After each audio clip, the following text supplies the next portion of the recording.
আওয়ামী সরকারের নির্যাতনে নির্বাসিত হয়ে বিদেশে অবস্থান করেছেন আমাদের সেই নেতা, গণতন্ত্রের প্রতি 18 কোটি মানুষের প্রতি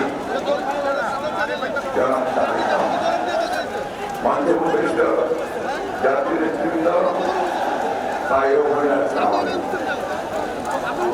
আমার এখন বক্তব্য দেওয়ার কথা না, এই জন্যে আমাদের নেতা অপেক্ষা করছেন, তিনি কথা বলবেন, উনি আমাদের এই আন্দোলনের। আমি শুধু একটি কথা বলতে চাই যে বাংলাদেশের মানুষ সবাই গণতন্ত্রের জন্য সংগ্রাম করতে পারে। শুধু 1952 সাল 71 সাল নয়, সেই ব্রিটিশ আমল থেকেই বাংলাদেশের মানুষ গণতন্ত্রের অধিকারের জন্য সংগ্রাম করেছে। তারই ফলশ্রুতিতে আমরা আজকে দেখেছি যে ফ্যাসিবাদী আওয়ামী লীগ সরকার, শেখ হাসিনা সরকার দীর্ঘ 16 বছর ধরে এই দেশের জনগণের উপরে স্টিল রোলার চালিয়ে গেছে। সেই স্টিল রোলারকে উপেক্ষা করে বাংলাদেশ জাতীয়তাবাদী দল, যা প্রতিষ্ঠা দীর্ঘ সংগ্রাম করে আমরা একটা উত্তর পরিবেশে বন্ধুগণ, গণতন্ত্র আর এই দুটা সমর্থন।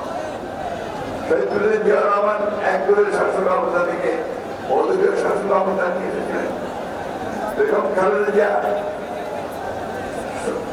রাষ্ট্রপতি শাসন থেকে প্রধানমন্ত্রী পার্লামেন্টারি শাসন নিয়ে এসেছিলেন। একটা সুষ্ঠু নির্বাচনের জন্য তিনি সেই কেয়ারটেকার গভর্নমেন্ট প্রচার চালু করেছিলেন। বাংলাদেশের জাতীয়তাবাদী দল আপনি দেখেছেন 2016 সালে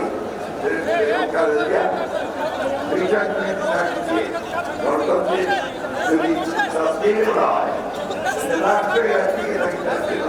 সংস্কারের কথা বলা হয়। আমরা প্রায় কিছুদিন আগে আমরা আবার সেই 31 দফা দিয়ে আমরা সংগ্রাম করতে হবে। এই 16 বছরে আমরা সবাই করতে চাই না। আমাদের অসংখ্য প্রাণ জ্বলেছে, আমাদের অনেক লোক কারাগারে গেছে, নির্যাতিত হয়েছে। আজকে এখানে অনেক রিক্সাওয়ালা ভাই আছে, আশা করছি যারা সেই গ্রামে থাকতে না পেরে তারা শহরে চলে এসে এখানে রিক্সা চালিয়েছে। আমাদের অনেক ছাত্র নেতা তারা এখানে রাস্তায় হকারের কাজ করেছে।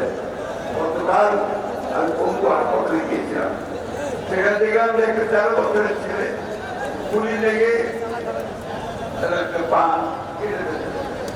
এই যে ত্যাগ, এই দীক্ষার মধ্যে দিয়ে বাংলাদেশ গণতন্ত্রের সংগ্রাম এগিয়ে চলেছে। বন্ধুগণ, আজকে আমাদের সামনে একটা সুযোগ এসেছে, ছাত্র জনতার আত্মত্যাগের মধ্যে দিয়ে আমরা একটা সুযোগ পেয়েছি গণতান্ত্রিক রাষ্ট্র প্রতিষ্ঠা করার। এই কথাগুলো আমাদের মনে রাখতে হবে, আমরা সেই সুযোগ হারাই না হারাই। আজকে এমন একটা অবস্থা তৈরি করতে হবে এখানে সত্যিকার অর্থেই গণতন্ত্রের প্রতিষ্ঠা করতে পারে। আরেকটা কথা আমি অনুরোধ করবো সকলকে, যে আপনারা হচ্ছেন সেই ভ্যানগার্ড, আপনারা হচ্ছেন সেই পাহারাদার, গণতন্ত্রের পাহারাদার। আপনারা সেই গণতন্ত্রের রক্ষা করেন এবং অতীতে লড়াই করেছেন, আপনারা সেই গণতন্ত্রের রক্ষা করবেন। সেই জন্যে গণতন্ত্রকে যদি কেউ ধ্বংস করতে চায়, আবার বিপদে নিতে চায়, লুট করে নিতে চায়, সেখানে আমরা অবশ্যই রুখে দাঁড়াবেন। আমি বলতে পারবো না, শুধু এই সরকারের যারা দায়িত্বে আছেন তাদেরকে অনুরোধ করতে চাই, এখনো আমলাদের মধ্যে, সরকারের মধ্যে সেই আওয়ামী সরকারের অনেক প্রেতাত্মা অবস্থান করছে। তারা সমস্ত যে প্রচেষ্টা আমাদের গণতন্ত্রে ফিরে যাওয়ার, এই বাংলাদেশকে মুক্ত করার, নস্বাত করবার জন্য তারা এখনো বসে আছে। এই চক্রান্ত থেকে রুখে দাঁড়াতে হবে। গণতন্ত্র দিবসে আজকে আমাদেরকে আবার সেই শপথ গ্রহণ করতে হবে। যেভাবে বুকের রক্ত দিয়ে আমাদের ছেলেরা এই সুযোগ সৃষ্টি করেছে, বুকের রক্ত দিয়ে হলেও আবার আমরা সেই সুযোগকে রক্ষা করবো, বাংলাদেশকে সত্যিকার থেকে আমাদের রাষ্ট্রে পরিণত করবো। আমাদের নেতা, আমাদের তারেক রহমান সাহেব দেশে ফিরে আসবেন, চিকিৎসার বাইরে যাবেন, সত্য হয়ে ফিরে আসবেন। এই পথে আজকে আমি সমস্ত পঙ্গু আহত যারা হয়েছে তাদের উপযুক্ত ক্ষতিপূরণ দেওয়ার জন্য সরকারের কাছে দাবি জানাচ্ছি। যারা নিহত হয়েছে তাদের ক্ষতিপূরণ দেওয়ার জন্য আমি সরকারের কাছে দাবি জানাচ্ছি। এটাই হোক আজকের দিনে আমাদের সকল সবাইকে ধন্যবাদ জানাচ্ছি। আমাদের আমাদের জিন্দাবাদ, আমাদের জাতীয় জিন্দাবাদ, শহীদ আমাদের জিন্দাবাদ, তার জিন্দাবাদ।